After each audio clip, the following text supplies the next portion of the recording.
always so loud. It's like an embodied voice. It's just out of nowhere, you know? Yeah. All All right, right. who wants to intro? Well, you guys told me I had to, so Yes, yes. You're very good at intros. Yeah. I've never done one. The only intro I've ever done is record you guys in the hot tub that one night. Exactly. Man, I gotta find some Right. way to do something with that. I know, we should really just like tag it into the beginning every time so we don't have to awkwardly do an intro. Yeah, that's fair.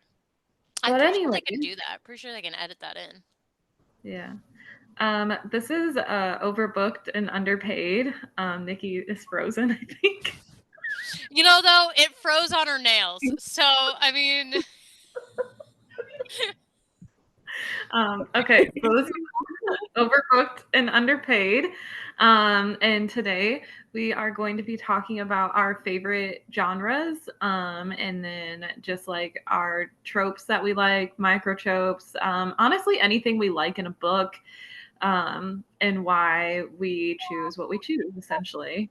So I don't know if anybody wants to go first. why don't you go first, Nikki? Because I feel like you were prepared.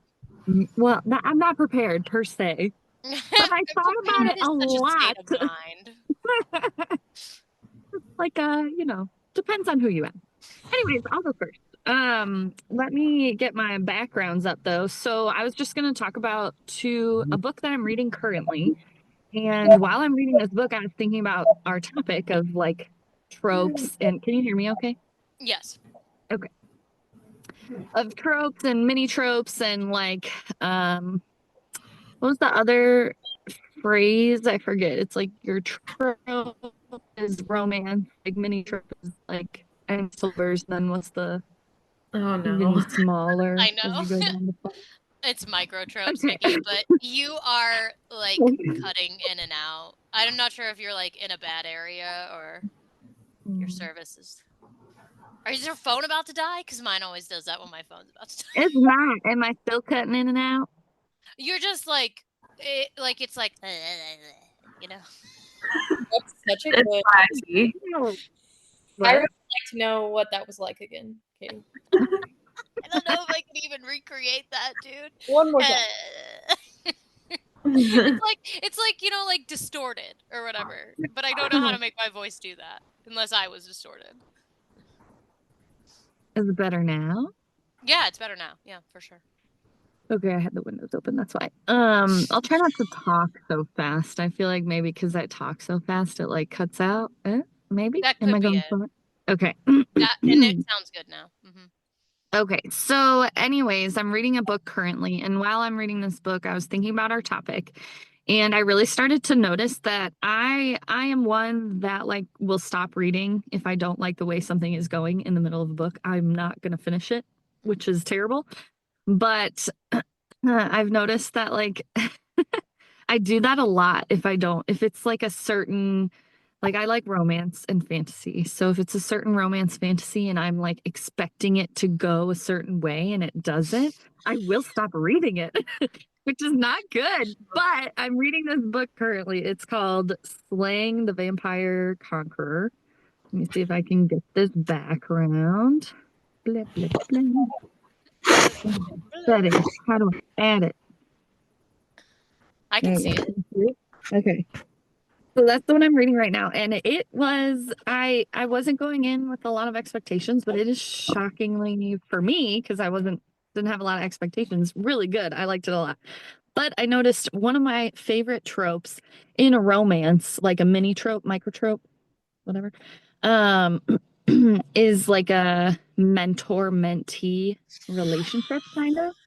With Katie, I know you were just talking about that when we were chatting earlier about that book series that you really like. What's it called? The Queen of No Worlds or something? The Daughter of No Worlds, yeah. Daughter of No Worlds. Like I know, I liked that book initially because there was like a mentor-mentee like trope, and it was my favorite. But in that specific trope, I like it when they end up together. So this author specifically, Carissa Broadbent, I think is her name. Yeah. She wrote another book series, The Crowns of Nyaxia, maybe, if I'm saying that correctly. And I started reading it and I liked it a lot, but I kind of wanted the main character to end up with like who Her ends up being legitimate father. we didn't even know that at the time, but that's what I wanted to happen. Oh, And so when I knew it wasn't gonna happen, I like took a step back and didn't want to continue it. And then I ended up picking this one up because they just opened a brand new Barnes and Noble in my town. And I was like looking through all the books. I was like, oh, this sounds kind of interesting. And so I started reading it. And then I had to look up when I'm halfway through because I was enjoying it so much what else the author wrote. And then I realized she wrote that series. And I was like, maybe I should finish it. Maybe it is good. Oh my God. Anyways, so I like the first book, but I feel like I less like the second book, in my fair enough. opinion. Fair enough. So you what? I was just repeating Katie, like I less like it. there was less of a feeling of favorability towards Liking. that second book. Yeah. It was just funny. I less like that. I'm gonna Poor start grammar. This makes sense because like I read trashy stuff, so like I don't have my vernacular is pretty bad. Well, that word was pretty good. Somebody look it up. Make sure I use it in the right context. So one of my favorite tropes would be like romance, and then specifically in that, like the mentor-mentee relationships. I think that's why I liked Heir of Fire in the Throne of Glass series so much, because Rowan is kind of like a mentor to yeah, and I really yeah. Jeez, Katie. Spoiler alert. Yeah, so other than that, one of the other, I guess, like micro tropes that I kind of like is like when they get pregnant and have a baby. And I'm always secretly hoping for it, but it hardly ever happens.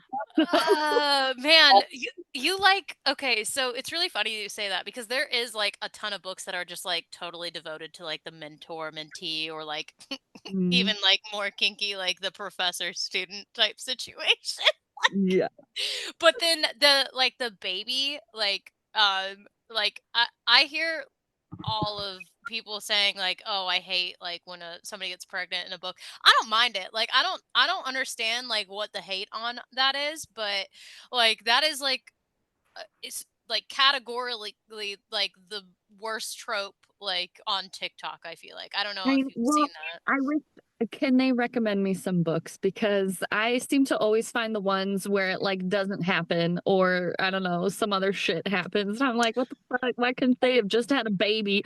Or like one of the main characters dies, and I'm like, I wish they had the baby. You know what I mean? And then the death, and then it could be like, oh, they remind me so much of the. They can live on. Is this like for romance books? Like what? specific? Is this like more for like romance books specifically? It'd have to be. Or just all of them? I guess I like it. I like it in the fantasy type books where maybe romance isn't the main like genre, where it's more like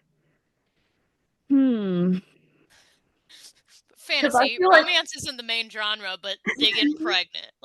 Because I feel like if I was on a quest in a fantasy book, I'd be fucking pissed if I got pregnant. Well, like, I mean, for sure, but it would be like that. It's like I would specifically like it at the end. Like, what? I don't know. Like kind of like a happy ending, tie the bow, they made a family kind of thing. Epilogue. Kind of, but even that I don't like very much. I would rather like they are, in the midst about to go into war and they love each other so much and they might not make it out and like why is she going into war? Intimacy and like like they get pregnant and then one of them, I mean not the pregnant one, The other one dies, and then she finds out later that she's pregnant. And wouldn't that just be heart-wrenching? Like, that would be so sad. I But mean, I like angst, but I usually like a happy ending. So yeah, that's true. I don't know that I would like to read it, actually, now that I think about it. I don't know. you It should doesn't read. happen very I often. just want to be pregnant again. That might be it. That might be it. I just might want my own baby. You should read Pucking Sweet by Emily Rath. That kind of happens or whatever, except it's a it's an MFM. Oh no, it's an MMF. Sorry. Like We she get gets into Katie's favorite tropes. Sorry. she gets pregnant and they are not too sure who like the father is, but it doesn't matter because they all love each other. But like the main male character almost dies at the like one of the main male characters almost dies at the end. It's really angsty, but he lives, so it ends happy, and there's a baby. Like it's like all you'd want, but happy. I'd be down for two dads. Okay, with two dads. Well, Like- I think in the epilogue she has a couple more kids, and like one is his, one's the other guy's. Like it's all happy, all good. Yeah. Like Okay, serious question, because I never read this, but what's the book series with Gemma and oh, Jem and Tessa. yeah, Tessa, and they had like a love triangle, right? Well, Sorta. I mean, she ends up marrying one, and then he dies, but she's immortal, and then she ends up 100 years later marrying the other one. So, I mean, really, girl got best of both worlds, like you know. So my question is though, what if she had had a baby? How would that have made you feel? Well, she did. She had did. 2 kids with the Yeah. first one, and then I think they actually The next with the one? second one she had a daughter. Yeah. So Oh, okay, no, no. she has So did children that with complete the circle? both of them. But like the thing is that she has her kids in like with the first one in like the early 1900s. And then the next books are set in like our time, like 2000 2010 area. So like her kids have already died, and like yeah, they're gone. Her first husband's gone, and now she has another kid. I don't know if I'd be able to do it. Like every time I think about that series, like I think about that, and I think about being Tessa, and I'm like, is there some way to like off myself? Like this it sounds awful. Like you know, Wow, having that's children and outliving them. yeah, I would not be okay with that. I can't. No. Yeah. I'm gonna change the subject because I can't even do that. Right. I mean, they live to like a ripe old age, but you know. Still can't do it. So the other thing that I really liked was or one of the other tropes I really like. I could go on and on about different specific tropes that I like. But the other one that I wanted to talk about was I like the in romance, the micro trope where it's like it's not the first guy. Does that make sense? Like not the first one that you meet. And Oh, Mm. the I second read this. guy. Well, this is a spoiler, I guess. Eh, I don't know if I should share which book specifically, what book? I'm but ready.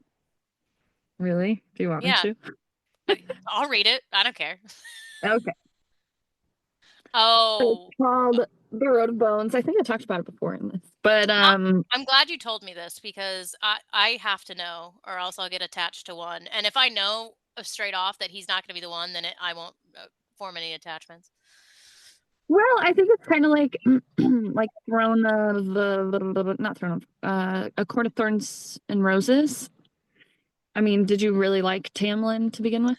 You know, I never felt any sort of way about him, which I think is strange because typically, like, if I think that their main love interest, I'll look past their faults. But no, I never really got too into him. I liked the story because I thought it was interesting, but the romance kind of took a backseat for me. I don't know. That was weird. I think Yeah.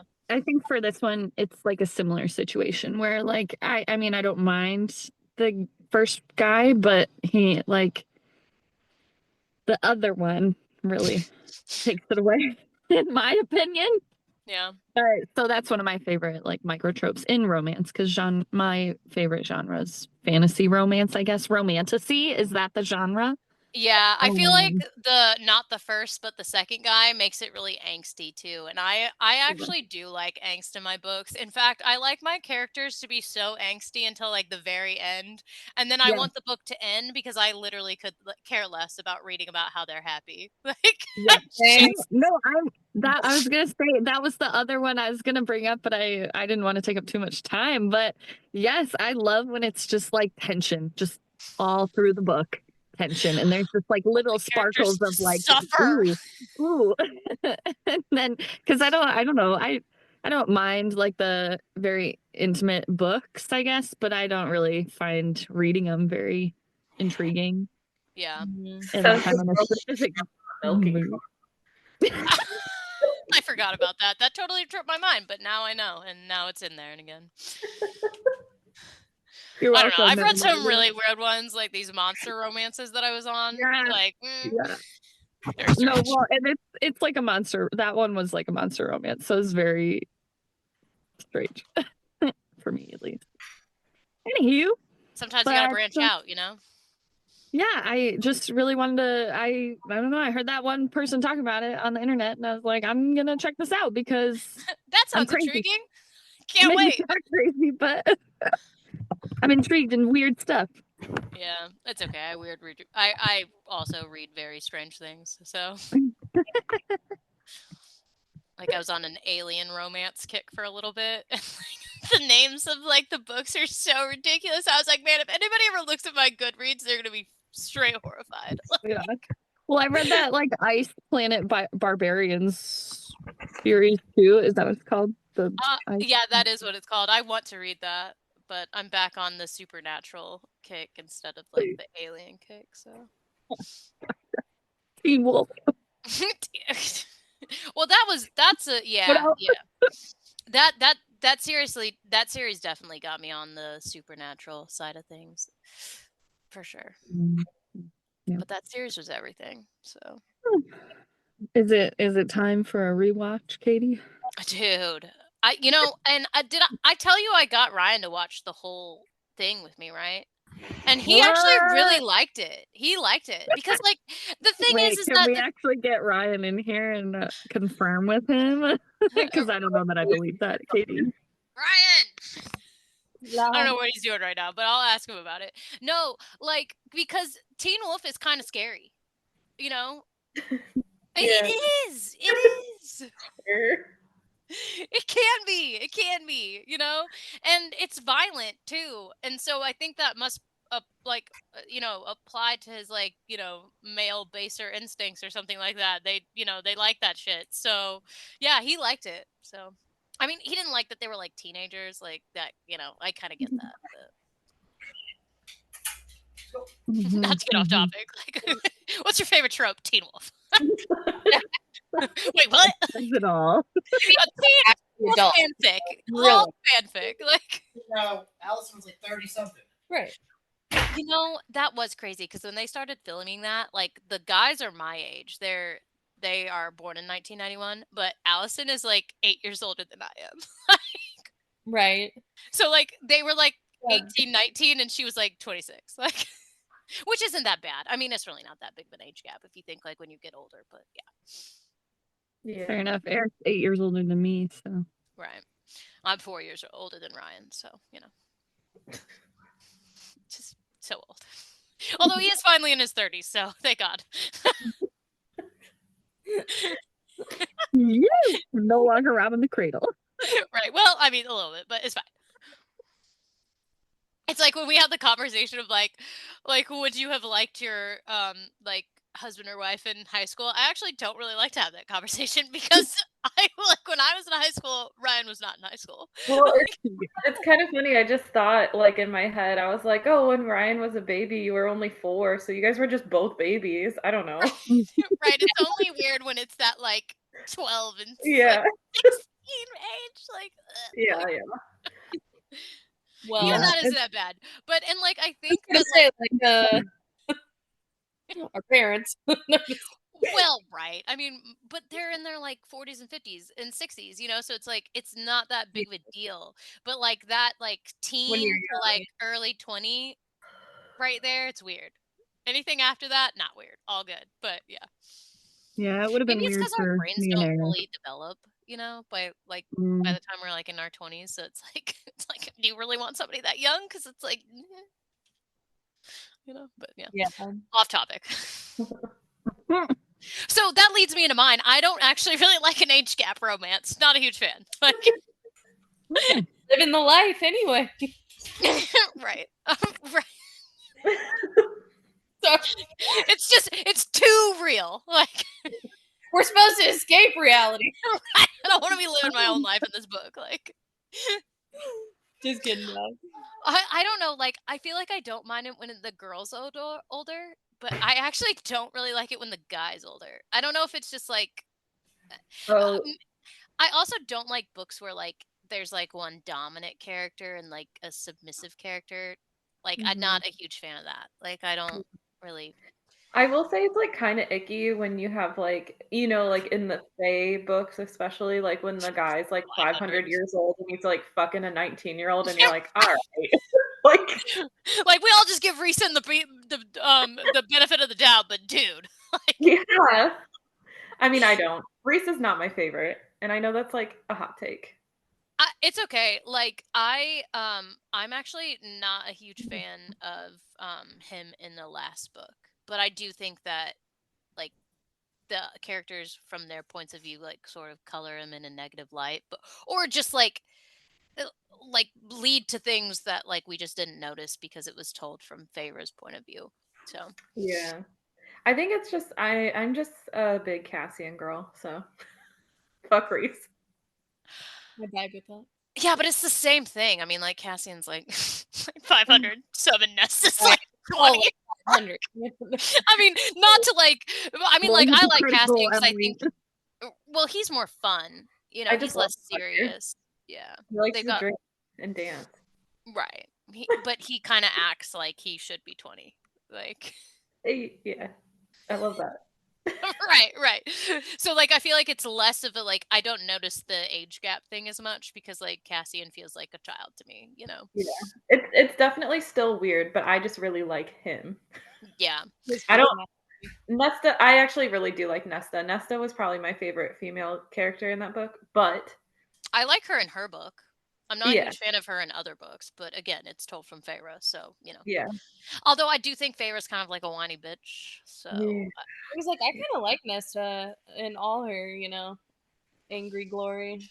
there Mhm. was just like one part where I didn't, and that was like probably like the first book. 'Cause Like she in didn't the do it. Yeah, in the second book I liked her. In the third book I understood the trauma, you know? And I feel like she like in her book I understood the trauma. Like that made sense to me. But the third book um again, like she started to like really participate and so Yeah. I started to like her anymore like more and more. But yeah.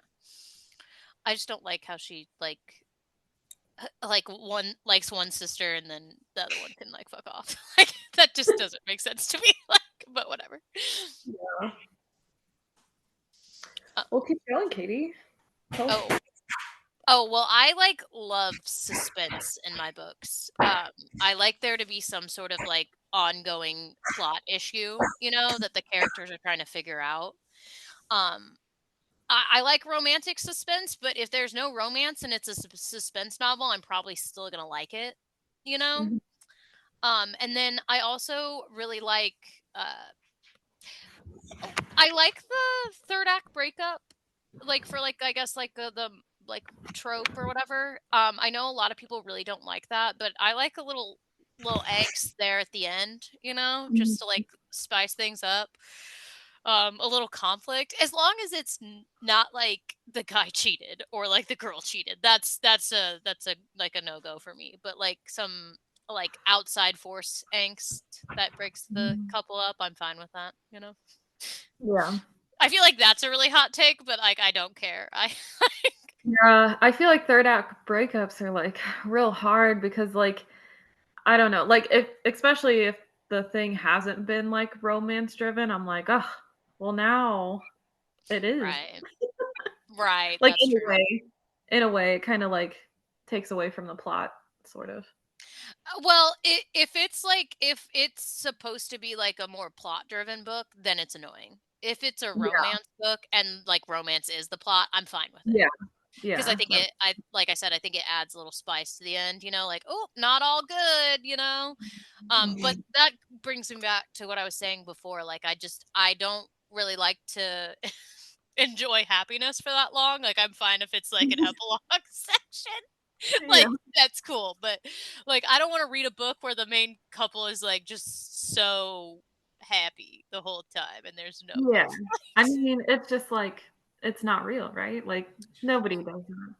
And that might be what it is. Like, it's just Yeah. not realistic, I guess, because people, they have conflict. Also, Yeah. you want to see like how they do in the face of that conflict. Right. The emotional Yeah. wherewithal that they have. Like, do they have it, Because, like, I have, like, that third act breakup has, like, put me off some characters, especially if they make, like a really terrible mistake that I can't, like, rationalize in my head. But if it's like an outside force where they're like, this, just isn't right, like we gotta take a break, like that's really angsty, and then when we get back together, there's usually some like really good like, confession or, like, you know what I'm saying? Like, I like the big moments in romance, I guess, And if everything's smooth sailing, then it's sort of monotonous. Now, I want monotonous in my own life for sure, like, but not in books. What about you, dog? But monotony is not entertaining. Hira says monotony is not entertaining though. Well, right, it's not. Not in a book. Like, that's why you have a climax at the end, because that's when like the ultimate conflict comes in. And like with romance books, especially contemporary, it's not like, oh, we're really happy but we're riding in a battle, so that's where I'm like really excited, Like, it's just like them living their lives, so it's like you got to have some sort of conflict to make it interesting, I guess. Yeah. Like, nobody's going to be throwing their swords up screaming for Narnia in a contemporary romance novel. So if we got to have a third act breakup to like keep me interested, I'm in, Love a good war scene, For sure. outside of romance. Although I will say, in like romanticities, I do like when they're about to ride into battle and they like they tell each other like all of their like, oh, like I really love you, like if we die, like like I'll find you in the next life, like lit. Like, chef's kiss. It's gotta happen. That's when the truth really comes out. Yeah. Facts. You're muted. Your words didn't come out in sound. But I saw the baby. Right. the baby. Right. That's She's when talking... Nikki was the baby. Right at the end. Right at the end. The baby. Like when they're confessing their love and they're like, I just love you so much and we're about By to the die. way, I'm pregnant. Okay, but here's the thing though, is like I'm okay if they live too, because then it could be like, I didn't realize I was pregnant, but I'm pregnant. We have to live for the baby. You know what I mean? I'm trying to think of like what book that has happened in. Yeah, I really can't think of one. Nikki's very much on her own island with this one. Yeah, honestly, I'm not really there for it, but like I appreciate that you are. Well, even in like Kingdom of Ash, which I guess I can't say anything because none of you have finished that book, so never mind. Like, go ahead. Sorry. Story. Don't like endings. Oh, well, I could tell you if you want. Yes. Okay, so Kale and Urine are pregnant at the end. Oh, I knew that. Yeah, and they both go into battle. Fuck yeah. Because their souls are bound, or their life forces are bound together, and like Kale's like, oh well, I'm definitely gonna fight, so Urine, you might as well too, because if he dies, you're dying no matter what. Like, Fuck Kale.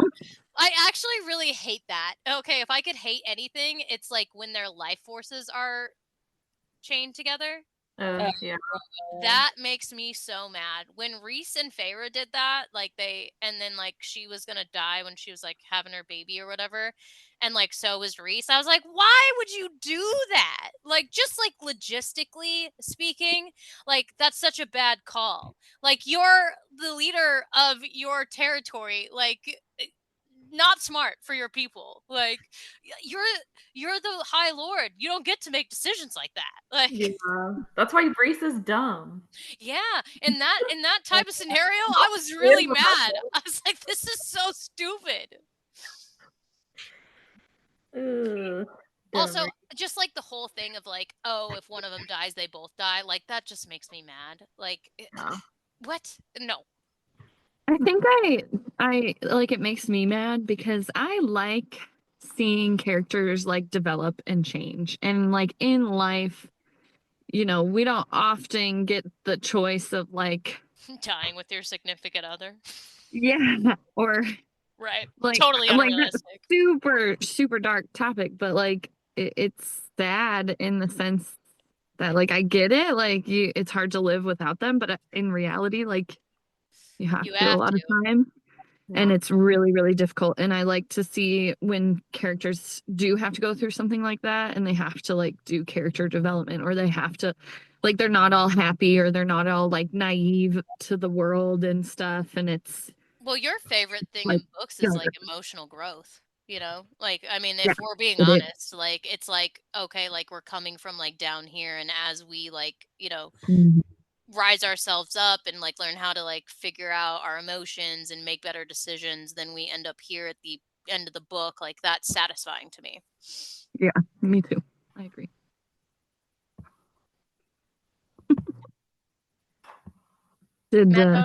Were you talking? Madeline, are you talking to us? You're on mute, bro. I'm sorry. No, I was purposely on mute. I was talking to Hyra. That's kind of funny that like it switches even when you're just like not talking. Yeah. What about you, Mads? Well, I don't know. Like, I'll read anything, to tell you the truth. So that's that's kind of my issue. Is like I'll read anything. But I think one of my favorite, like, or were you asking like what you guys were talking about right now? Well, yeah. Yeah. That and what your stuff is. Sorry, there was a ghost that appeared in the corner, and that shocked me. I was like looking at like my fantasy genre, like the chosen one aspect. Like I feel like it's overdone though, but I still like it. Like right, but if you get a good book with it, where it's like it can hit for sure. Like this person's destined to save the world type shit. And then I really like when it comes to romance, like I just really love the build up. And then I think Katie was kind of saying this earlier, like after the build up's over, then I'm like in the book. This book, Well, I'm thinking like specifically with Poppy and Cass. Yeah. Oh my gosh. Like 2 books of just awesome tension, and then in book 3 they're just like super happy, and I'm like, not the Sims read. Yeah, I think it's the tension. It just really gets you. You know what I mean? And then like, I'm over here like giggling while I'm reading. Like I'm like, oh, are they gonna be together? Right, but like when they get together, not and as then satisfying. Like, they're happy. That's great. We can move on now. Who's next? Who's next? This is something I really like and I enjoy in a lot of my actiony like packed books is like that found family, like when you really get a good crew together and like everybody's there's always the goofy one, all the dynamics in that crew, and they like are badass when they like fight together. Yes. So there's all the like the goofing about and like the jokes, the inside jokes. I think that's like happened recently in like what's it called? The really popular one. Why can't I think of what it's called? It's on my shelf right there. Fourth Wing? Yeah, the Fourth Wing. They have like a really cute, like, Oh, when they go to the island, I know. Like their whole crew in the island. That was my favorite part of that book, the first half. I just love a good crew, and like they like start learning how to fight together, and like they know each other inside out, and they always got each other's backs. Yeah. And another book that does that really well is Six of Crows. Oh, I love Six of Crows, dude. A heist book, get me. Yeah. I love a good, I love a good like team, That's kind of why I want to read that Five Broken Blades book, because I think that is what that is. It's like a heist book or something like that, like fantasy heist or whatever. And I'm not reading it until it's all out, but like I have bought them because I plan to read them because I like that as well. Yeah. And then the other one that I kind of had was like I really do like high fantasy, so like when like there's just like so many characters and the world is really built out. I don't know, this is more of like a genre thing, but like all like the different dynamics. I just think it's so cool that like somebody is able to build that whole world. Like, what Um, is in your head? And can I right, live there for a bit? right. Like, And it's like truly like escaping reality because you're literally living in a different world, but I feel like you should read Brandon Sanderson. You've never gotten into any of his books, but like he has some really great high fantasy series. I'm down to do that. I'm down to do that. If you read Mistborn, I'll read it with you. Dude, I've read Mistborn. I love Mistborn. And Malin, I think you would like it.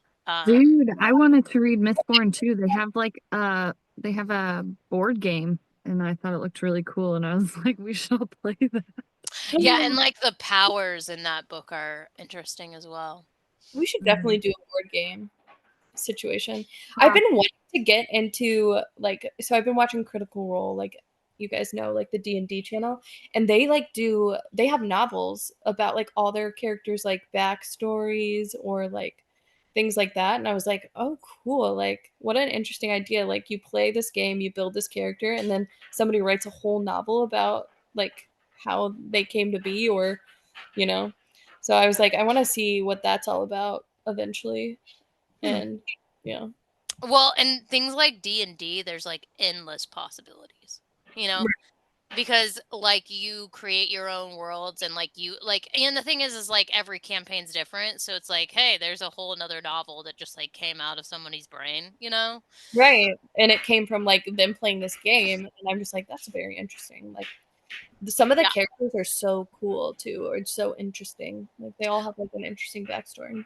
I And know the when I romance, like yeah, when I was reading or when I was watching what was that show that I really liked that I got obsessed with? Vox Machina. Vox Machina, yeah. I was doing like deep internet dives on like all of the characters' backstories and shit. Like, Yeah, I'm pretty sure I was there's like novels out there. yeah, I was getting into it. Because I Like think it's based off campaign 3, maybe, or 1. I can't remember, but one of I them. think it's one, Hmm. their first one. But yeah, I'm pretty sure there's like novels on like the characters or something, or like, you know, who knows. Yeah, I can't. I hope they do a season 4. Like, I'm ready for it. Yeah. Good stuff. Yeah, but that's pretty much mine. I really love like that the build up in romance though. Man. Just Yeah. mm. What do you guys like not like? Like Nikki, I know you were kind of talking about it, but you didn't really say like what like basically just like DNF like a book for you. Like what will just like absolutely stop you cold? Um, I don't know. I didn't get that into that aspect of it when I was thinking about it. I Well, I don't will know. say I guess for me, like the mentor mentee thing, if the The mentor mentor and the ain't gonna be the mentee romance. is not going to be the romance and you're having all this tension and it's not going to happen, or like, I don't know. I can't, I don't like that. So I'll stop reading it. But I don't know. I might have to think on this one if someone else wants to go for a minute. I really don't like any sort of like torture scene. Like once that happens, I'm like, I don't really like it. Like I don't know. And then like it's funny because I like really like suspense books and I like thriller like all of that. I think it's really intriguing. But like when the main character like gets captured, like nah, it's not really. I'm like, oh, I'm just gonna skip that. Like, yeah, I had to like skip parts in Outlander. Like knowing well, right. it's gonna happen Mhm. because you know, just Yeah. know. I like would just skip them. Even in the TV show, I would be like, I don't want to watch this part. Like I know what's gonna happen. I don't want to watch it. Right. Yeah. Yeah. Yeah, But I struggled through I don't know if you guys have seen the books like I forget who writes them, but it's Feathers So Vicious, and I forget the name of the second book. But like, so there are two male interests, and she's kind of like a captured like prisoner, and they do some like pretty terrible things like sexually to her, and I was like, but then she ends up Yeah. falling in love with them, so I'm like, I don't know, it was just so hard to read, and everyone like, I feel like on the book pages I follow on Facebook or Book Talk, they're like, these books are so good, and I was like, I mean, I did read both because I was so wildly intrigued, but they kind of made me sick a little bit. Like, I didn't love them. Yeah, for sure.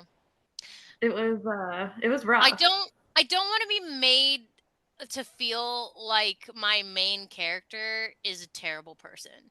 You know, like I feel like that's a really big thing for me. Like when I literally can't get behind anything that like either the male interest or the female interest, like any Yeah. way they think or what they do, I'm like, you're a terrible person. Like I don't like you. I have no idea why you want to be with you. Like it makes no sense to me. That's kind of turn off for me.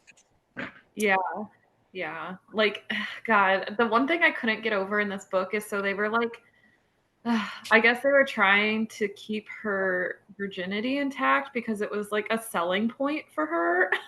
Ugh. But at some point, like, I guess she became like useless to the deal that they were trying to make. And the guy that she ends up falling in love with literally bends her over a desk and like finger fucks her in front of a bunch of people. And I was just like, I can't handle this. Like, I know. Yeah, I and don't then, like the books with like that are really like niche kinky. Like not my yeah, thing. and it wasn't even like kinky. It was like, he was just like humiliating her in front of a bunch of people, and then she fell in love with that, and I was like, what the fuck? Dude, Yeah, that's no, a kink. That's a kink. it is like Yeah, expedition. you're right. I Expedition. suppose. I'm just so surprised so many people like it. That is surprising that that's so popular on TikTok, Yes. or Book Talk or Yeah. whatever. Let me That see. is like a If thing.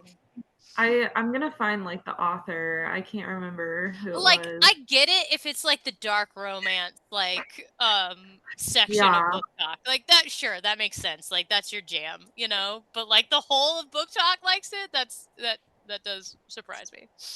Yeah. It was. Like is it a It good was. story? Like is that all that's going on? Is then just try like I'm so Well, confused. like Emily said earlier, sometimes the book's just so wildly crazy and it's just intriguing. You know? It's like Taken but romance and fairies. Like Yeah. Well, and it was fantasy because like the characters are like raven shifters, which is like, that's cool. Love that. oh, sure. But yeah, it just like, God, it was just like, it was maybe just too much for me. Like the whole sex part of it. It's just Yeah. icky. Like if it is agreed upon and two parties like they both want that out of the experience, fine. They Yeah, have a yeah, conversation, they got like a red light system, cool. But yeah. if Like it it's a big is fan of consent. right, yeah.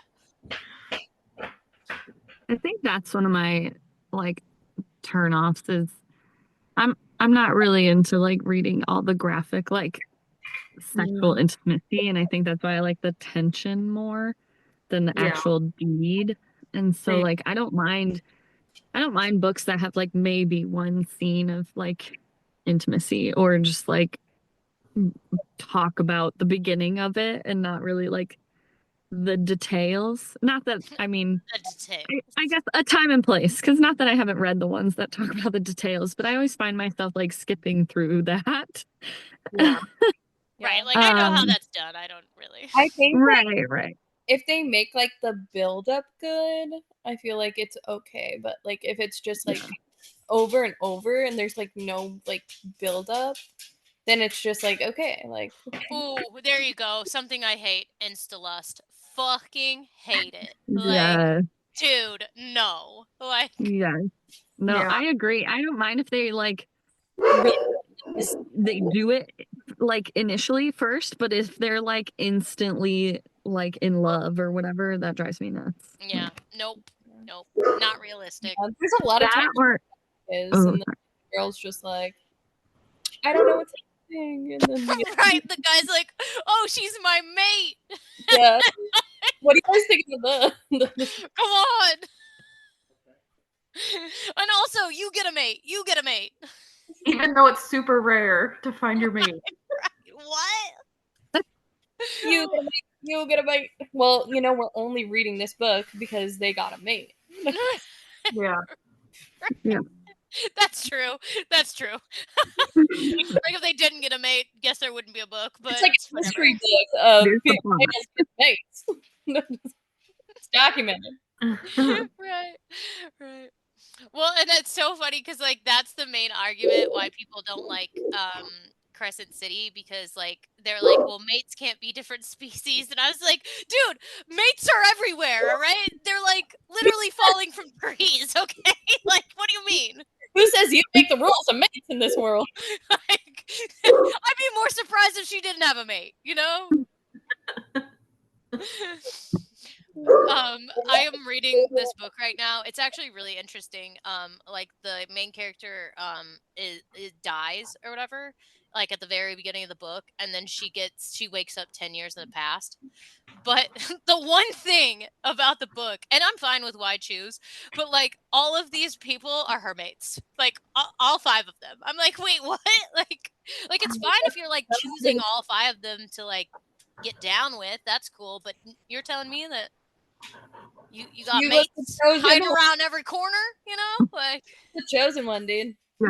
She walks down the street, all of a sudden, like, mate. you're right. Oh, God.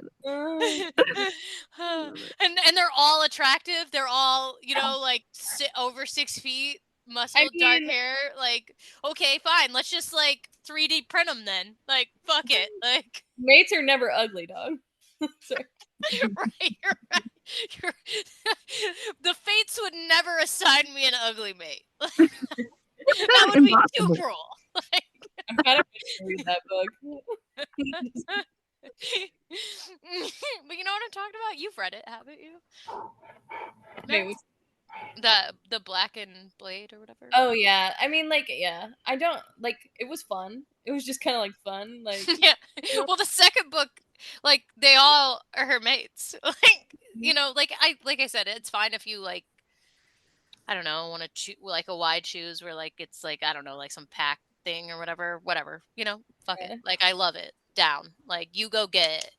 But when they're all mates and they're like all fated to be with this one chick, like save some for the rest of us, girl. Jeez. Nope, she's a dog. She gets all the mates. I Okay. like. Oh, sorry. Go ahead.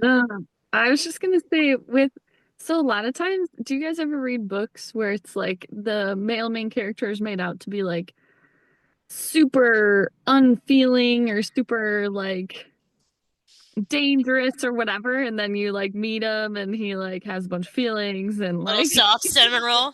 I actually, in my opinion, I think it should be dangerous. the other way. Like, I want to read a book where the chick is like, no, like, Need you. yeah, I don't need you. Like, I'm badass in my own right. Like, why do I have to read all of these guys like take it? Like, no, I want I the think chick to that's fuck what shit up. I think I like the assassin trope, like the female assassin Yeah, trope. dude, Like hell you give yeah. me a book about a female assassin, I'm like, oh yes, let's read that one because they're usually like badass.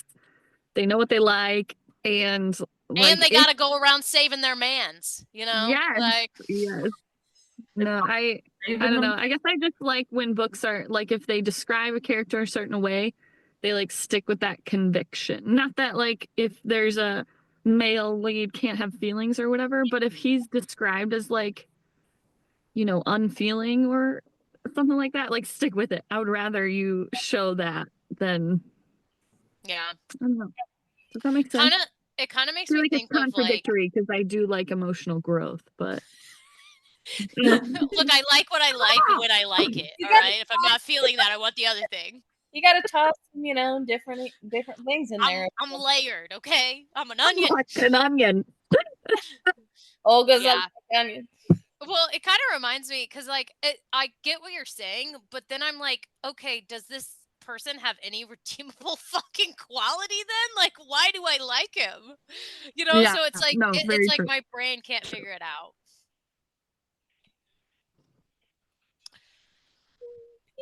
What were you gonna say, Madeline? Oh, we were talking about things we don't like, and what really grinds my gears Yes. is when like the same problem is Oh, just the whole book. Like, yes. and not like a problem where like they have to fight the big bad or anything. Like it's like an emotional problem of like, does he like me? I don't think he likes me. He obviously doesn't like me. Guys, I think he still doesn't like me. Like it's just I can't handle it. Yeah, I feel like that kind of like falls into like the miscommunication trope, which I really don't like Yeah. either. And when it could be solved so easily, like why is this the main problem where they're not getting together? Like why is it not some outside force? Like why are you guys just being idiots? You know? Yeah. Yeah, Like they I never 100% agree. Yeah. talk about it. It's just like in their head the whole time and nobody ever says anything. But I guess maybe that reflects real life because I like hate when people don't talk about their problem, you know? Well, and I think that only really pisses me off when it's like single POV. Like as long as I'm getting the other person, if they're feeling the same way, like because like if I know their thoughts and like maybe like what they're coming from, like I feel like I don't get as mad. But when it's single POV and I am just listening and I'm thinking like specifically Poppy here, these inner monologues about how Cass doesn't Well, like her, I'm like, bro, he clearly likes you, Yes, okay? Sadie. do I Yes, have to I was gonna bring that one up. Yeah, like Jesus Christ. and you know, like I don't know. I think it's okay like to have that like for a little bit, but when it's the whole book, you know, and The like whole 2 books. yeah, it's too much. Like it's okay to have like miscommunications. That's part of life. Like, but like when it's happening the whole time, I'm just like, okay, like I'm getting annoyed. Right. And you know that what I was talking to you about, Mads, before we got on this call is the Chain of Thorns trilogy with Cassandra Clare.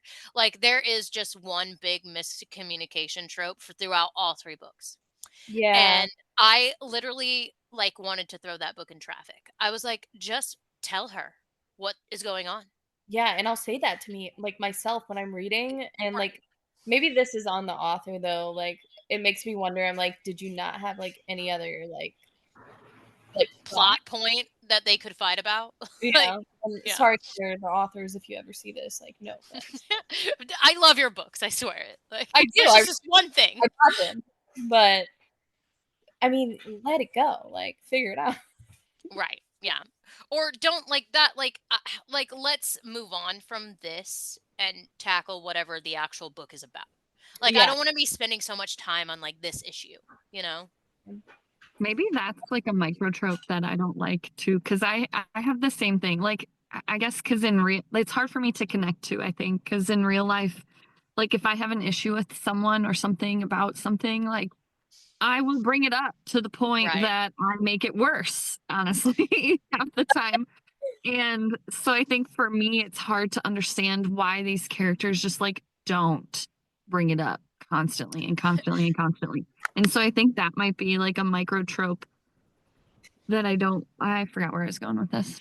You know what's Never mind. funny? Don't know. Because like in TV shows I feel that way and it's the same thing in books. Like why are we ending the conversation there?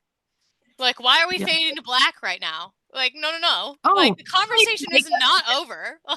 yeah. You know, I remember what I was gonna say. I don't like the internal like problem trope. I like when there's an external problem, something Agreed. that can be like solved and you can like come together and work it out because a lot of times like internal problems with characters is something that they have to like internally figure out and I like has nothing to do with the other person. It's like their own issue that they need to work out and maybe I don't like it because like There's I a gotta like work out my own issues.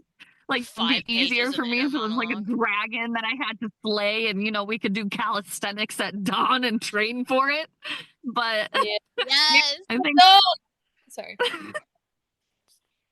I think that's definitely something that I don't like as well. Is like the internal like struggle with something that, like, with another person that seems so easy to figure out, I guess.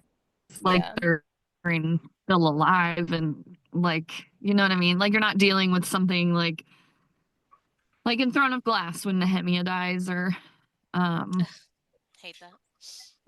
like you're not dealing with something that you like can't figure out, like it's solvable, and you just choose not to. Yeah. That makes Um, sense.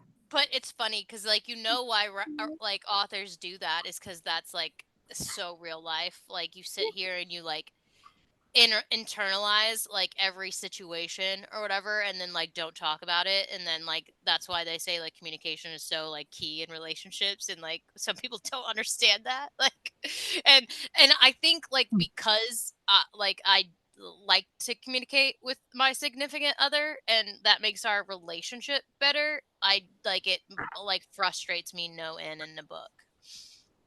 Yeah, I'm like literally like yelling at the book, or you know, if it's a episode, like, why don't you just fucking tell her already? Right. Mm-hmm. Yeah. You seriously not gonna tell her, like, you know, or like whatever's happening. I don't even know what's happening, but I'm I okay know. with, like, happening at once or twice, but it's when it's really just Well, overdone. and I think it makes the book pretty predictable too, because like you know this situation is going to come up, and like you didn't say anything about it for so long, and then when it comes up at the worst possible time. Like I could almost predict the future of this book, you know. So I like to be surprised a little bit, and when stuff like that is like a main Yeah, plot point, I'm like, "Bro, okay, like not what I would have done, like not what anybody should do, but it's fine." yeah. Did you guys see Brahm behind me? Like he just like Mm-mm. curled up in his bed, like Apollo's right here. He's been like rolling I around. saw Apollo. Oh. like I don't know why he's not why he's hanging out in here. All right, well, just so you're aware, we said this was going to be a mini episode. It is now the same length of literally every episode that we've done. Look, we gotta So like, does anybody have any closing thoughts? Well, I didn't talk about mine. Oh yeah. Let's go. I forgot, like you introed us and then we went straight to Nikki. Go Yeah, for it. I'm you don't ready. have to though. It's fine. No, I actually am Your curious. topic. Yeah. Well, I don't know. We forgot about it, so it's fine. No, I gotta know now. Like I gotta know. I think you guys already know. Let me pull up real my. deep, you know. So obviously I'm a fantasy or fantasy romance, like pretty strictly. I don't really diverge very often. Um, because that's just what I like, and it's good. Right, why Um, change a thing if it works? but I feel like as I've been reading a lot more in my like older age, um, I think like what we mentioned earlier, like I'm not super into like all the smut. Like I do like spicy like scenes and stuff every now and then, but like I am more like plot driven for sure. And like I feel like when there's a lot of sex, I just get like bored. And because it's just like redundant. It's like, oh, okay, we're doing it again and again and again. And it's just like, all right. And I feel like I'm kind of stuck in that right now because I'm rereading the Plated Prisoner series right now. And like she literally just got out from under like Midas's thumb, and she's like, all right, Slade, now we're fucking. And I was just like, okay, like we went from one guy to the next, and like now they're having sex every chance that they get, and I'm like, enough. Let's go. Like You- that's probably that series is 6 books long because they can't get anything done. So you Yeah. said you're rereading it. Like when you first read it, was it like more like yes? So I really enjoyed this. Well, so I never got to the last two books because they weren't out yet when I was first reading it, and I kind of put it away and I forgot about it for a long time. And now that the last two books are out, I'm like, well, I don't even really remember the first Yeah. four that I read. I mean, I remember some things, just like not all of it. But yeah, it is like I guess maybe that's one thing I don't like is when the girl is always like kind of chasing after a guy. Like in the beginning of the book, like, you know, she's like pining after like Midas's attention and like wants to be with him. But then as soon as she realizes like, oh, he's a bad guy, she only realizes that because of some other dude. And I'm just like, can you just figure out things on your own? Like, I don't know. Yeah, no, I agree with that for sure. So, yeah, I'm just like struggling a little bit, but I think, I mean, I do like it a lot still.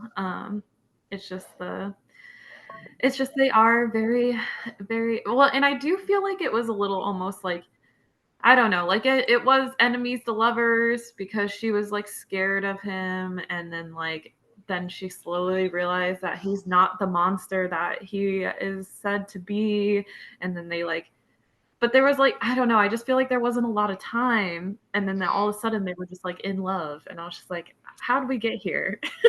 And you think with like that many like books in a series, like they could Yeah, spread out the tension, there's 6 of them. In book you 2, know? we're already like, I like you, I like you. Right. Yeah, I agree.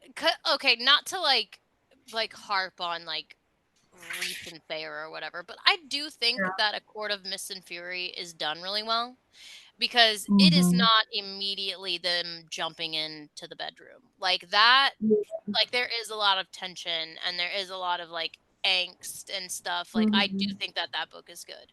And then like even the third book, like it's not like they're having like they're getting it on. There's other things happening, you know, that take the center stage. So I do kind of like that. Whereas I think that's why I didn't like book 1 because that's all that Feyre and Tamlin were kind of doing. You know, Yeah. like there were a lot more spicy scenes, whereas like the next 2, it was more like, you know, like all the things that we like in a book. Yeah. Yeah. I think too, like it's not the insta love, you know, like I don't know, not that like her and Tamlin didn't have a connection. Not Tamlin, I'm sorry, Reese didn't have a connection, but like it wasn't like she was jumping from one guy to the next guy, you know, Yeah, like which they is what didn't get the together. braided I know it's prisoner sounds like. only 6 months, but it's fine. Yeah. But it was like a whole book, you know? So That regardless of the time. Long time. like Yeah. smut though, like I will say that I agree with like I'm not really interested in like the smut all the time, but I will say like I didn't read a lot of smut filled books when I like first started reading, and so I think shock and awe like attracted me to those books at first, and now it's like kind of worn off, and like I'm like okay, you know.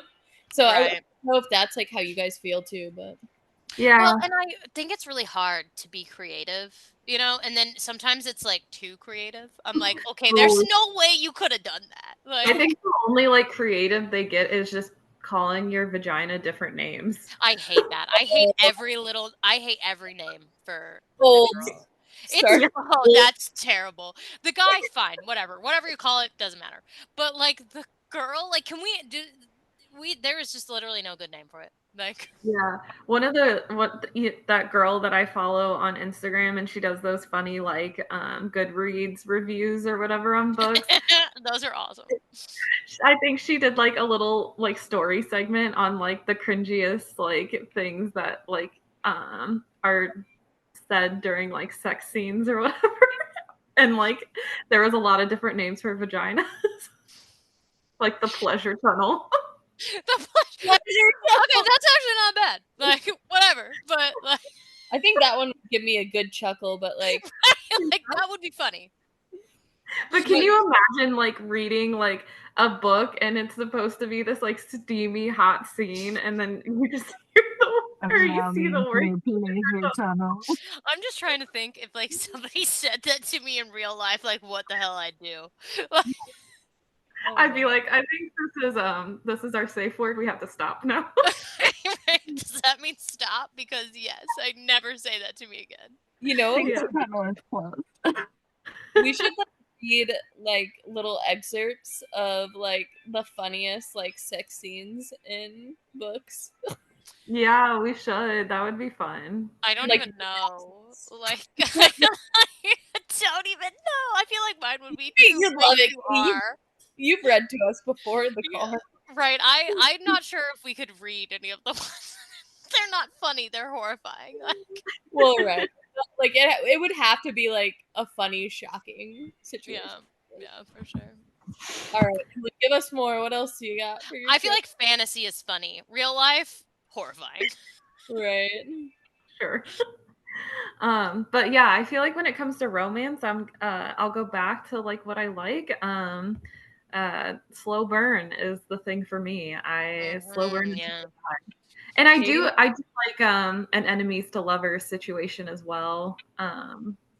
But I think that kind of like falls into the slow burn category because they are like it's tensiony, it's angsty, and they don't really like each other, and then all of a sudden they kind of do like each other, and then they're building up, and then they touch fingertips, and you're like, oh my god, it's over. Yeah. Well, in like sports romances, like I like the trope. It's sort of enemies to lover, but they call it like rivals to lovers. Yeah. Like I kind of really like that because like, like you guys are on two different teams or whatever, whatever's going on and there's that tension and then, you kind of got to keep it secret because then everybody else is going to be pissed, if you're like I don't know, boning like the dragons over here, like it's just I like that. Like Yeah. Like your classic Romeo and Juliet trope. Like feuding families. Yeah. Well, I actually do like that. Down.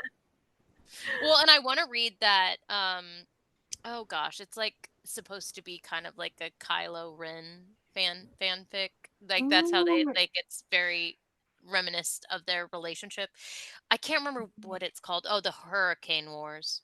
But it's not all out yet, so I haven't started it, but it's kind of got that vibe there where they're like on separate sides of like whatever the conflict is, but still like can't help but be drawn to each other. That is lit to me. Lit.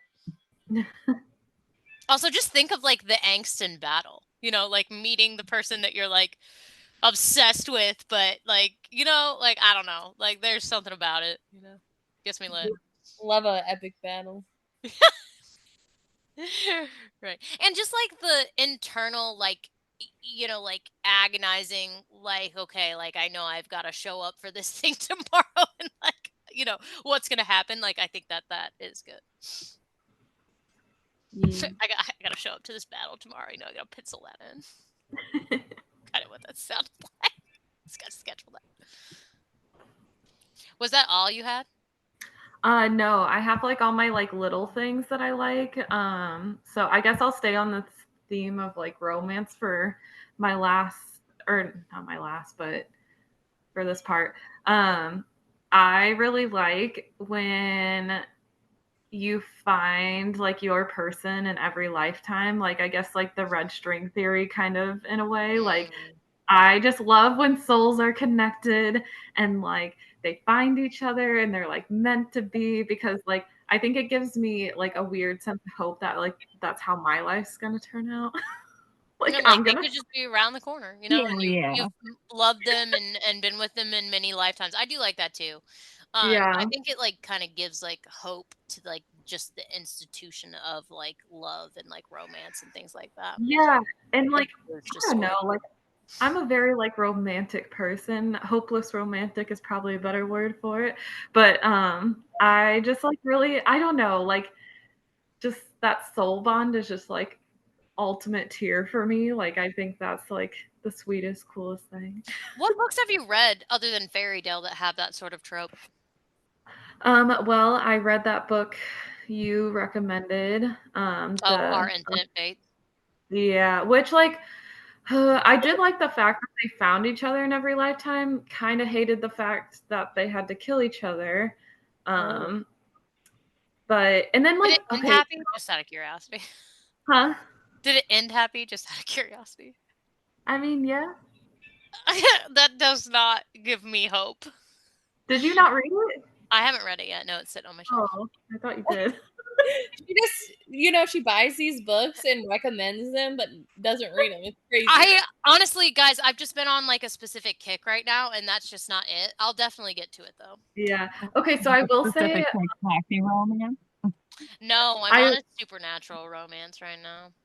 it is kind of supernatural in a way. Yeah. But I will say I like had a hard time getting through the end because it literally pivoted so hard from like what I was reading and it turned very wacky and like it did not match the rest of the book like at all. And I honestly was like kind of cracking up at the end because I was like, what the fuck is this? I've heard people say that actually.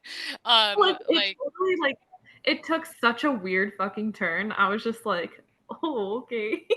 like what? Or is this the same book? Like Yeah. But speaking of that, I actually, besides that book, I do really like weird and quirky things in books. Like I feel like yes, like I've really gotten into like maybe the last couple of like standalone books that I've read. Like I feel like that one book, like Someone You Can Build a Nest In, it was like kind of a monster romance fantasy. And it was just so like all the things were so strange. Like even the names of the characters were like quirky and weird. And yeah, like her best friend was a bear named Blueberry. And it was just like I just loved it. I loved that book so much. And I was like, maybe I need like an element of like strange and weird. yeah. Love that. I feel like typically gravitate towards the more serious books than like quirky and fun, but I don't know, maybe I need to branch out. I've been saying And that it was for like years. it was like so like whimsy and like the whole like story. Like I don't feel like I've ever read anything like it. Like she was like her monster was really just kind of like a blob and then she like would find things or eat other people to make her human form and she could like pretend to be human but in reality she was really just like a blob without stolen parts essentially and it was just like I don't know it was so weird but I Just loved it so casually much. eating people, you know. Oh, she would really only eat people that like crossed her, you know. Oh, right. Well, like crossed her as in like pissed her off, or just like cross the street in front of her. No, like I mean, why can't that piss you off, Katie? right. You're right. I shouldn't be so literal. yeah. You cut me off. You got me off. You're getting eaten today, motherfucker. Yeah. But I feel like that other standalone book that I read that I was talking about in the beginning before we started recording was that Nettle and Bone book. That one was really quirky and weird too, but it was just like so good and I loved it. So, I don't know. I like I don't know that I've ever read anything like quirky. I did read that one book that I was telling you about, like when we did like our top 5 reads of 2025 or whatever, that 10 ways to accidentally fall in love or whatever. That book was really quirky. Like just some of the things that like the guy was saying, like I was like, bro, like no. Like why would you think that was okay? But it was really funny. So maybe I do. I guess I do like a good rom-com. Yeah. I think those like quirky and weird elements just like make it like more of a fun read. And sometimes you just need one of those. Yeah, Like it's almost as a like a palate. palate cleanser. Yeah. like so many things like kind of repeating these days. Yeah. Like, yeah. So you need something to like, throw you off a little bit. Exactly. It's like movies, you know, all of them are like remakes or like the same thing, you know. It's like I run out of ideas, you know. I feel like that's Right. probably why you guys like high fantasy so much because like that is just like something totally made up, you know, that came from your brain. Yeah. And if you're not escaping, what the fuck else are you doing? So Right. Facts. Yeah, but sometimes to throw myself off, I'll go and read like a whole documentary too. So I don't know what that's about. it's like a biography. I don't like biographies really, but then again, like I feel like I shouldn't say that because Madeline told me to read this book and I can't say I liked it, but I couldn't stop. So I feel like that is its own. But yeah, River of Darkness. a documentary, I guess, but watching documentaries as well throws me off sometimes in a good way, but also in a bad way. Yeah, I typically don't watch documentaries unless Ryan is, but he ends up falling asleep and then I end up finishing it, you know? And I'm like, I couldn't go to bed because I had to know, and that really bugs me. Because then that asshole will Did I start freeze it or did again the you next freeze? night. I Yeah. think Yeah. I think you're freezing. Am I? Me? Yeah. Mhm. Am I better now? Yeah, a little bit better. Okay. Kind of like Eric's the same way. He like loves documentaries. Have you guys ever heard of Documentary Now? No. It's like Documentary, it's documentaries. a kind of it's like spoof on documentaries. Okay, that might be something I like. You should totally watch it. And maybe Ryan too, because it's basically like a TV show and each episode is a documentary, like a spoof on a documentary that has been out and stuff. And it's just very comical and pretty accurate to whatever documentary they're spoofing. It's pretty cool. Yeah. You said Documentary Now. What's it on? Yeah, I can't remember. I haven't watched it in a long time, but like Helen Mirren is like the host, and Oh, it's that's great. I love presented. her. She's great. Yeah, me too. It's presented like their actual like documentaries and stuff.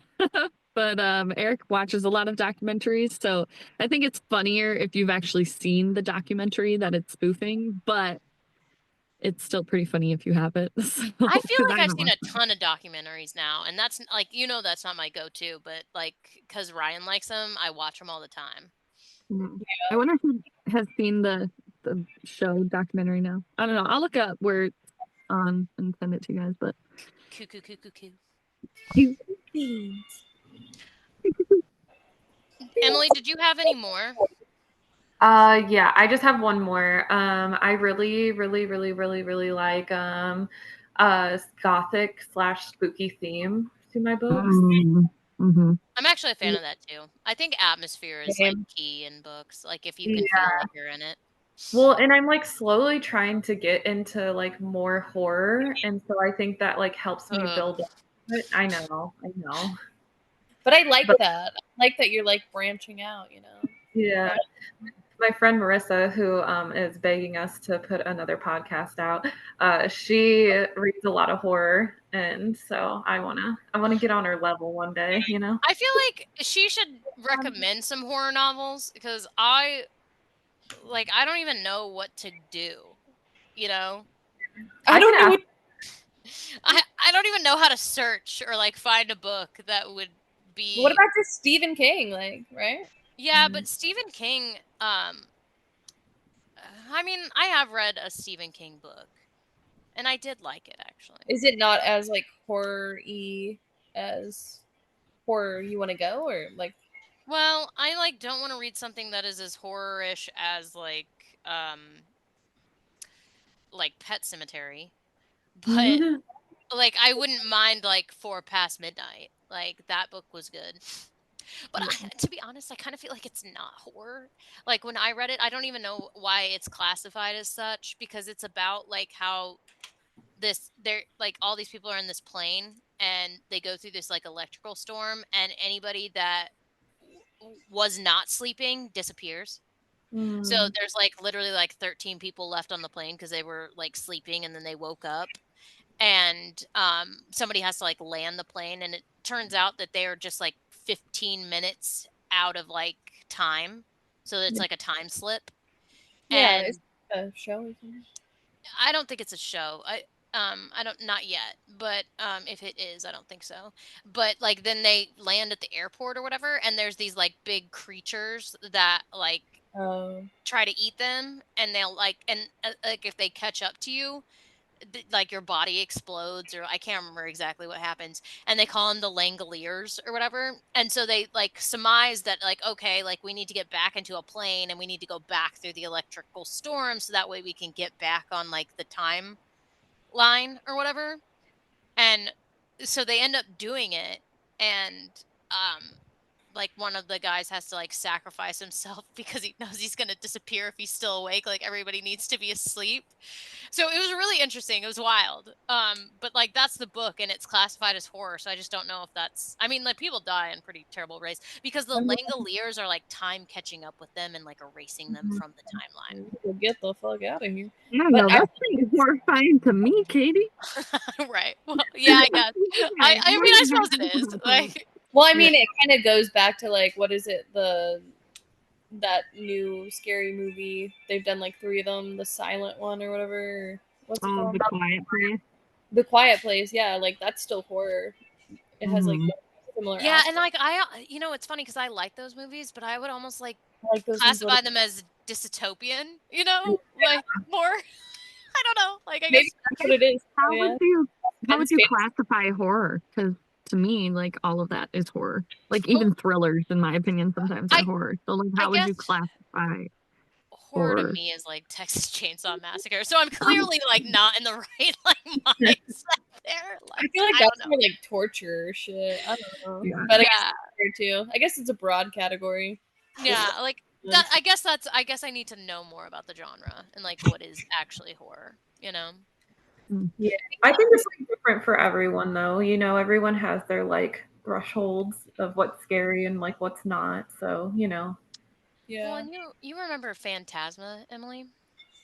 Fuck yes, I do, because that's another thing I love: ghosts and demons. Yeah. So And I have a story graph, and when I read that and I put it in there, it classified it as horror. Yeah. Which I didn't feel like it was though. You know. I would say like parts of it were like kind of scary. I mean, I wasn't like a haunted house, but yeah. Like I feel like the house and like the things that like happened during the games or whatever, like I think some of those things could be like classified as like horror. I wasn't freaked out by them, but you know, maybe someone else might be. I know, and neither was I. I feel like I don't know. I guess I really don't like the murdery horror or gory horror. Yeah, not a fan either.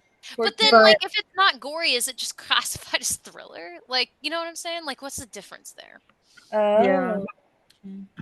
Maybe that would be something to look into. Slasher. I mean, I don't mind branching out, but yeah. I don't know. Do you all not mind branching out? Because I've read a serial killer book. Like, I think it was another like nonfiction type situation though, and that one pick up a Nora Roberts book. All her books are about serial killers. Really terrifying though. It was like about like the serial killer in Chicago. I can't remember. Oh, is that Devil in the White City? Yeah. I literally have that on my shelf. It's like one of my favorite nonfiction books. Yeah, I mean, it was terrifying, you know, but like it was still like a great book. If you it's like all about this serial killer, like like around the time frame in Chicago, like when the Chicago fire is happening or whatever. I think. Yeah. And he just like murdered people in his murder hotel. Yeah, I would say I would kind of struggle. I think I would struggle with like that type of horror, like the serial killer or like true crime-ish horror, because it's just like heavy a lot of times, and I don't want to read anything like super heavy, and it's just like it's too close to like this world. Real life. Right. Yeah, and I already listened to like a lot of like true crime podcasts, so like I'm getting enough. Like I don't need to read about it. I have to like literally take breaks. Like I find it interesting just because I'm like, why is this like a thing? But like I have to like take breaks because it's so intense and heavy where like I haven't watched a serial killer documentary in about like probably 8 months just because I'm like, I need breaks.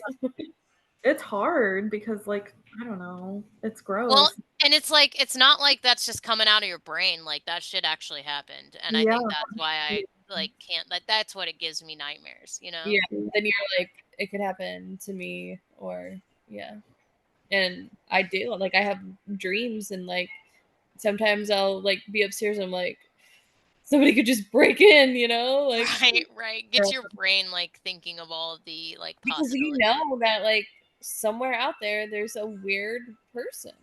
That's happening to somebody. Yeah.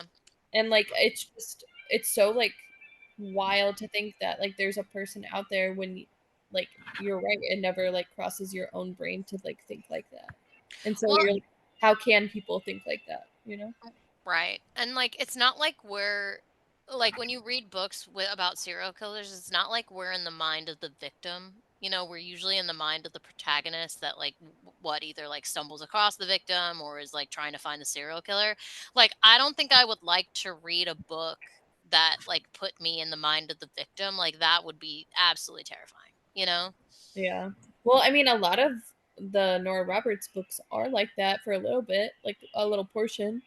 Right, like at the very end, for sure. But like Well, with and there are some Nora Roberts books, and I guess I'm going to say this on our podcast, but that I actually don't like. There's this one, I know, right? Shooketh. There's this one. It's called, oh God, what is it called? It's all about this like cult, and they like sacrifice people on this altar in like the middle of wait, the it's forest. oh no, I thought you were talking about like one of the ones with Even Rourke because they have a cult one, and that one I like was like Messed I up. think cults are so fucking interesting, but like yeah, fucking messed up. Like, Yeah, how I, do you get so many people to follow you? Like, I I know. can get cult. Like I like that. Like Midsummer is one of my favorite movies. I hate that movie. I know Oh my god, I It's hate that so movie with intriguing, a it is. thousand burning suns. but like it's awful. But like how you know, it's like the whole concept is just wild. Yeah. Yeah. People just want to belong. So That's how it happens. They just want to be part of something. Feel Yeah. connected. I think though if when I do dive into horror, I think I need to stick to like paranormal horror because I don't think I can handle like real life like horror like situations because like I live by myself and like I don't Yeah. want to think about Oh my gosh, No, I yeah. kind of agree with that. Yeah. When I lived alone, man, that Yeah. was like something I always thought about. You know, I Yeah. mean, I guess I never lived alone. I always had like a roommate, but it does like matter. You know, Yeah, Right. like it I does won't feel be reading anything about like home invasions or intrusions. Like fuck that. I can't handle that. What am I gonna do to defend myself? Like throw my water bottle at them? Jesus. I know. I'm like, I'm climbing on the roof if I ever hear anybody coming in. Emily, But I like thought you had a rock collection right next to your bed. Throw one of those. right Well, in I the dome, bro. Right in the dome. very heavy. What did you when I was staying at your house, I was like, I don't know how you like live like this with this giant screen door. Just like, well, I was sleeping, you know, right across from the screen door, and I was just having all the like, you know, thoughts like somebody Yeah. watching me. I think like I'm just used to them because I've had them since I was like, I've lived in this house since I was a baby, so I'm just used to them. Yeah, That sounds so you creepy. know your community, and but I Wow. remember staying at your house for your birthday, and I was just like, fuck. Well, and her house is the house that creaks, you know, and like makes noises because it's like all settled into its foundation and shit. Like, fuck I no. got those creaky wood floors. Yeah. Like you can hear like if you are downstairs, you can hear everything upstairs just like footsteps and it's Sure like fuck. can. I know all of your footsteps very well. Yeah, yeah. I kind of heavy footed, not gonna lie. Yeah, you're the loudest walker too. Every time. Those fucking slippers, dude. They really. I just shuffle. I don't know what's so loud about it. She wasn't in her slipper era when she lived in the house, I don't think yet. I don't think Katie realizes she didn't have a slipper era. Sometimes. Sorry. Yeah. Life didn't exist before then, dog. Life didn't exist. I actually just The popped full into slipper. like Yes. living with a slipper on. There is no before time. We're also in the Frenchie era now, everybody. Dude, I love my Sheen jammies. All right, they're great. You can just like get everything you want. They're like so cheap. It's great. I know, and they were having like a Easter themed sale, and I was like, I don't know if I really want to go like a little Easter basket, but you know. You're like, I'll do it though. But shoot, sign me up. Like little checkerboards, you know, with the little Easter eggs. I'm in, you know. Gotta be festive. Like Do you guys just like ever like shop at night, but like you don't really shop, you just like look at all the things you want? like, just to torture myself because I have no money. Of mine. Yeah, broke's a joke. Although with Shein, it's really not that big of a deal. I got like 5 sets of jammies for like $36. Yeah, and they might fall apart in 2 months, but who fucking cares? I've had this thing for 2 months and it's still going strong. That's The really good. Deal. I feel like quality is like very hit or miss on that website. So Oh, for Like sure. sometimes you find yourself a really good like I found this like little sweater thing that has like tassels, but it's like a sweater t-shirt and everybody loves it. And I was like, this is like $6 on Shein. No. Friggin' Shein. Sponsored by Shein. yeah, sometimes you can find some really good things. Yeah, So. but sometimes you're right. It was real bad, real trash. When you get it, you're like, is it gonna be good? Is it not gonna be good? You know, like it's like 3 out of 5 might be okay. Like a Yeah. game of roulette. So good. All right. Any more? Does anybody have any more? I think didn't you have another one, Emily? Oh no, the spooky gothic thing was my last one, but I will say, well, I think I already said it. I just really like ghosts and demons too. Yeah, So, I've been getting into the paranormal myself, so. yeah. God, I want a ghost boyfriend so bad. But demons, like, okay, I think the demon problem for me is movies. Demons in books are a little more like they can be like a hot demon boy. Like Hot demon boy. Lot of hot demons. demons in movies are always like fucking terrifying. Yeah. Yeah. Yeah. So For I sure. guess like where like I'm having the disconnect is like, oh, Well, I think it's the type of show you're watching, because like you could watch like 7 seasons of Lucifer, and Lucifer's a demon, but he's hot because it's Tom Ellison, you know. So like hot demons I'm into, but Hot demon boy for the win. You guys But should all look. you ugly demons, no. You guys should look at like the 72 different types of demons. Like one time my podcast went over them, and like honestly, some of them are just like really silly and whimsy, and so I feel like it makes them less demony. Right. You know, if the demon's got a sense of humor, whatever. into it. The 72 demons of Solomon. So I think it's just the like demons, and I'm not, Or like the possession demons, you the know. like upside down on the wall demons. Not Yeah, like Toni Collette in Hereditary for sure. Yeah. She haunts her. She does haunt me. I literally can't watch a movie with her in it now. Yes.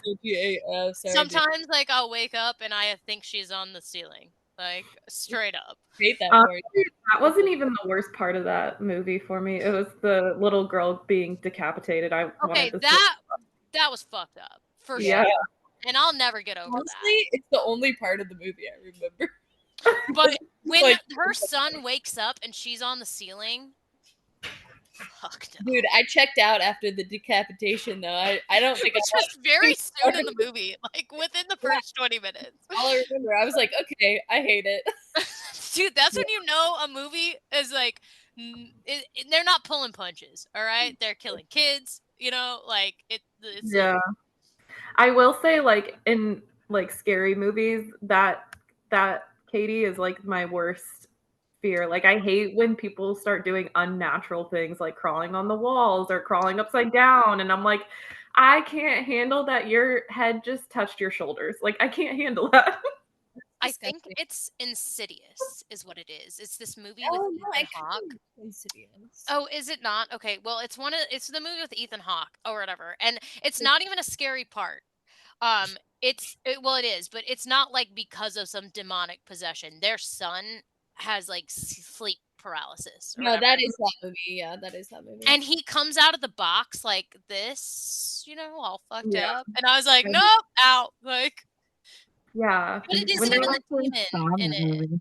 I think I like that movie just because like the whole like thought of it was interesting. Like if they make like it interesting, then I'm more intrigued. But if it's just like straight up like, the exorcism, like Well, that's why I like Paranormal Activity. Like Yeah. I actually like all of those movies.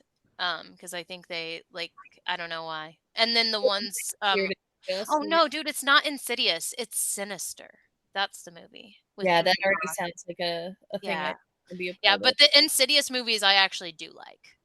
Yeah, I thought they were like pretty good. And Haunting on Hill House was like good, even though it's terrifying. Yeah. I've watched all the Covenants too. Like I say I don't like horror, but I feel like I've seen every single one of them at this point. I like The well when it's in season, I'm into it. But Like, it's in season. I do like I'm Halloween. in I'm in the horror season of my life. I the do. Haunting of Hill House is actually a book. Did you know that?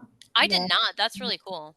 Yeah, I do know how Yeah, it Marcia said she was gonna read it, I think. So I I want think I'd rather read it than I would watch it.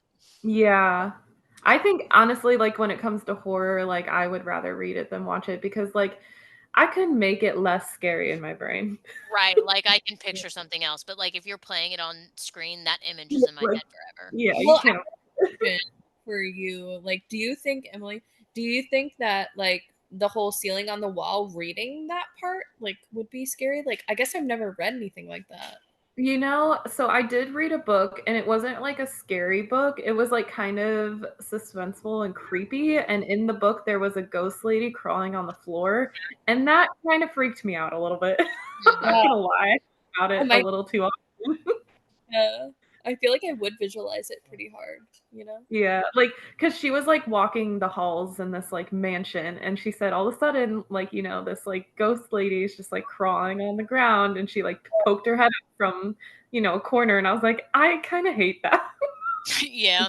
There's You I this hate you you know what? might I don't once you Sorry. become not an infant, like crawling's just like so scary. especially kids. I don't like the kid aspect of it. Like it's almost better if it's an adult. Yeah, like I don't know, like if I ever saw like an adult crawling towards me, I think I'd lose my shit.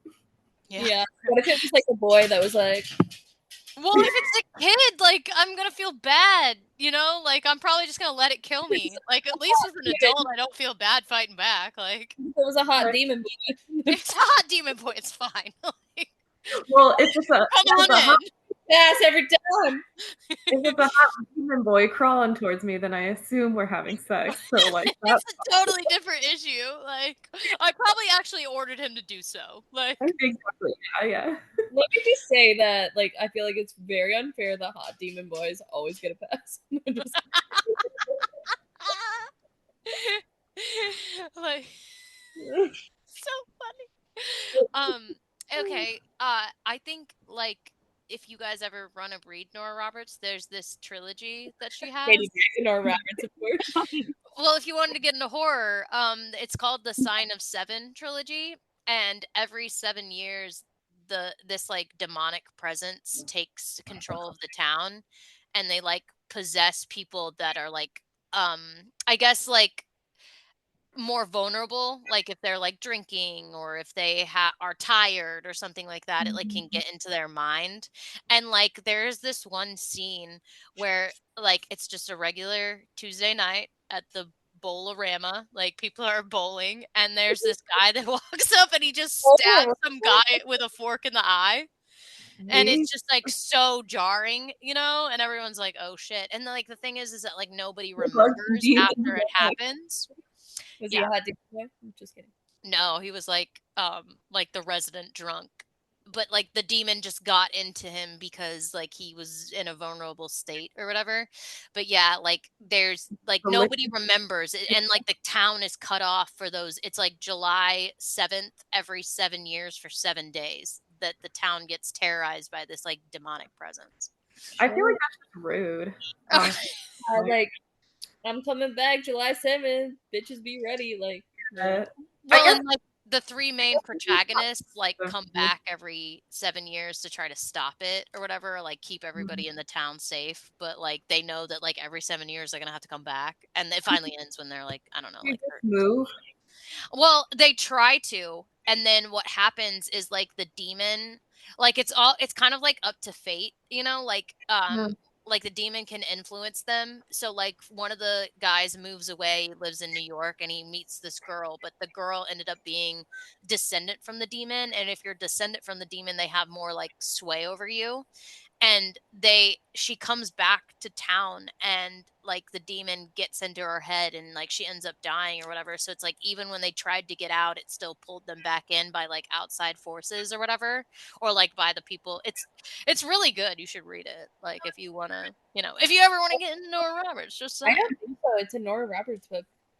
Sorry, Hyro asked if you were talking about Sinners, but I believe that's a movie, right, Hyro? Yeah, it's in theaters.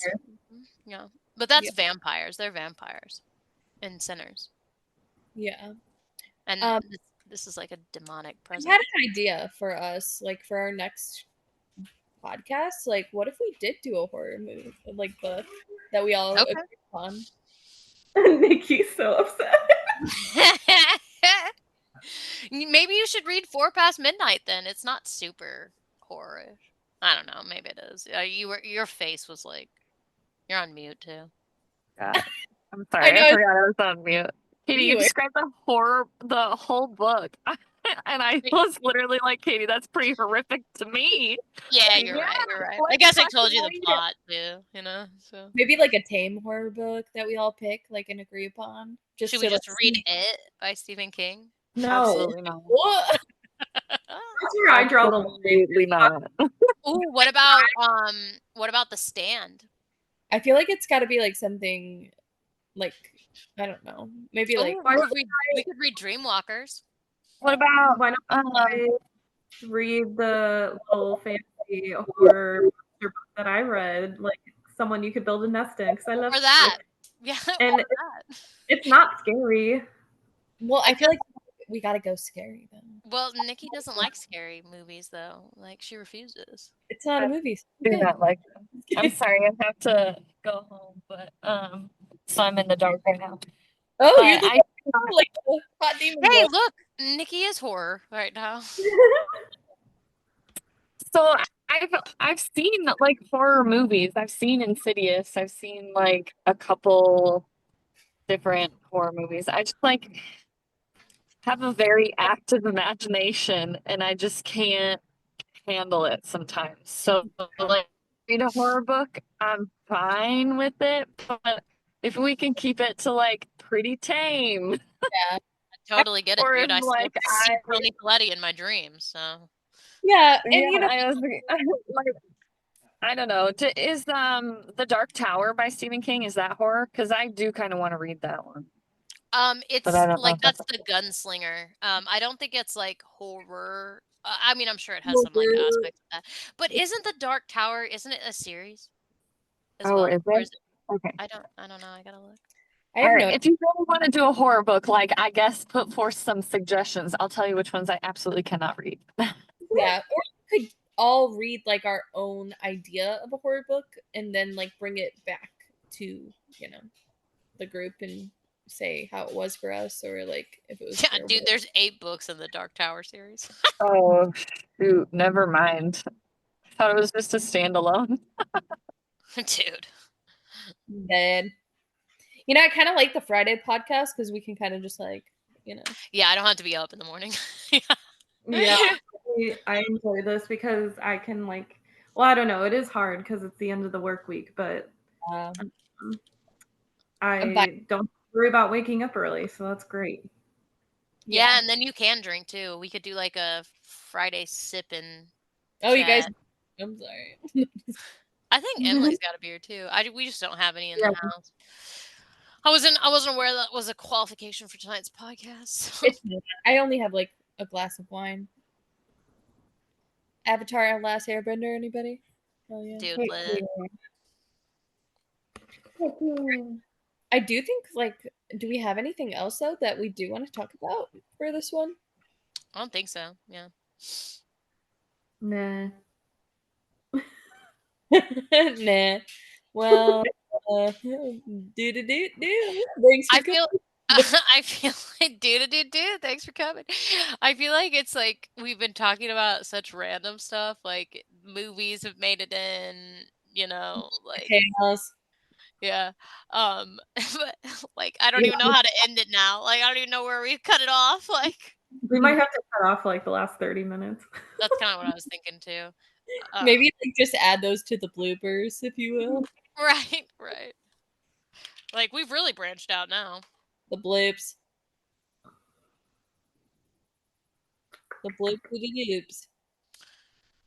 Also, Malin, don't forget to post tomorrow. I'm not really into posting anymore. Oh, I had a question about a post. I had an idea. Oh, yeah. Dude, I'd love it. Whatever it is, do it. Well, I was thinking if we're gonna keep like doing, I don't know, like open-ended, like we don't have a specific genre or whatever. I really like cookbooks, so I was thinking I could post like a recipe if people want to try it, Hell or yeah. like I will try a recipe. I can't do it this week, so I might just post a recipe for people to try.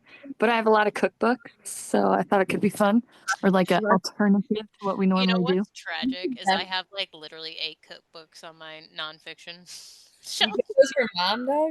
I have literally no idea why. Although I wouldn't mind trying some of those recipes. We should do like a joint cookbook, like where we all make the same recipe on our podcast while we talk about books or something. Jesus Christ. That sounds good. Emily's like, fuck no. It would be so hard while drinking. No, I'm just kidding. Really, just, While shit faced. I'm pretty sure they already have that. Already have that.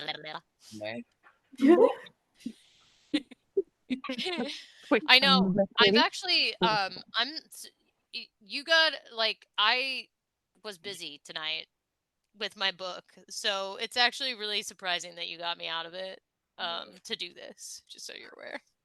Yeah. It's called A Crown of Iron and Silver. Yeah, I was really busy smashing some tacos, so I'm like, I'm surprised you got me out of that too. Yeah, I don't know. Like it's like the whole week. Like I know it's coming, and then I like forget about it magically on the day of. Like every time. I was ready last week when everybody canceled because I didn't. I know. I was like, bro, and it's always one person that was like totally on it, you know, and then everybody else was like, what? Like, what are you talking about? Like, I'm not really into that. Yeah. But yeah. okay, somebody do like an exit so that way when you edit it, like there is an exit, and then I'll just stop recording. Good night. Good night. It's been a lovely time. That's all, folks. Yeah, and it was going, that's all, folks, every day. Go to bed and read your books. Don't read.